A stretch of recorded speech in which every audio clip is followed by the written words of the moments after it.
Hi guys, അപ്പോൾ നമ്മൾ പട്ടിക്ക് ചിക്കൻ എടുക്കുകയാണ് രാത്രിത്തെ ഫുഡ്. ഈ എല്ലും കഷ്ണമൊക്കെ മാറ്റി മാംസമാക്കി എടുക്കുക. ഉണ്ടായിങ്ങനെ മാംസം മാത്രമാക്കി എടുക്കുക. ഇങ്ങനെ ഇങ്ങനെ ഇട്ടിട്ട് എല്ല് കഷ്ണമൊക്കെ നമ്മൾ വേസ്റ്റിലേക്ക് വെക്കുക. കഴുത്ത് വേണേൽ നമുക്ക് വെക്കാം. ഇങ്ങനെ വേണ്ട ഇങ്ങനെ ജോലി ചെയ്ത് ഇതിപ്പോൾ 4 വലിയ 8 പീസ്, ഒരു കോഴി 8 പീസാക്കിയിട്ട് അതിൽ നിന്ന് 4 പീസായി ഇപ്പോൾ എടുത്താൽ ഒരു നേരം കൊടുക്കാൻ 4 പീസ് നമ്മൾ മാംസം മാത്രമാക്കി എടുത്തിട്ടുണ്ട്.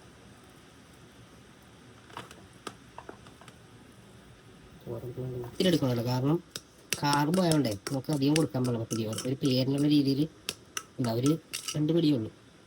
ഇന്നത്തെ ഫുഡ് ഇതാണ് മാർബ്. ഇങ്ങനെ ഇടുക. ഇല്ല എന്നിട്ട് നമ്മൾ എന്ത് ചെയ്യണമെന്ന് പറയും, ഇനിയാണ് കളി. ഇതിൽ നിന്നുള്ള ആ ഒരു എണ്ണമണിക്ക് വെള്ളം കണ്ട കൊഴുപ്പ് വെള്ളം, അത് നമ്മൾ ഇങ്ങനെ കൊഴുപ്പ് മാത്രമായിട്ട് എടുക്കുക. ഇങ്ങനെ എടുത്തിട്ട് ഇതിൻ്റെ മേഖലൊക്കെ ഇട്ട് കൊടുക്കുക. 2 സ്പൂണൊക്കെ ഇട്ടാൽ മതി. നമ്മൾ ചോറ് എത്ര ഉണ്ട് അതിനനുസരിച്ച് ഇട്ടാൽ മതി. അല്ല ഇങ്ങനെ ഇടുക. ഇത് നമുക്ക് ടേസ്റ്റ് നമ്മൾ കഴിക്കില്ല. എന്നിട്ട് ഇത് എടുത്തിട്ട് ഇങ്ങനെ മിക്സ് ചെയ്യുക.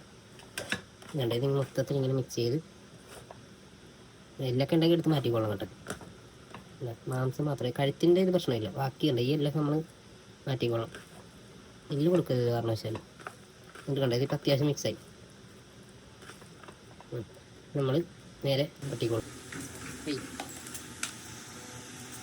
അപ്പോൾ ഇത് ഫുഡിൻ്റെ പാത്രമൊന്നുമില്ല, നമ്മൾ കിട്ടുന്ന മൂടി അടപ്പുണ്ട്, അങ്ങനെയൊക്കെ കൊടുക്കും. അത് കഴിക്കുള്ളൂ. അവർക്ക് സന്തോഷമാണ് ഫുഡ് കൊടുത്താൽ മതി. പിന്നെ പാത്രം ഇതൊന്നും വേണമെന്നില്ല.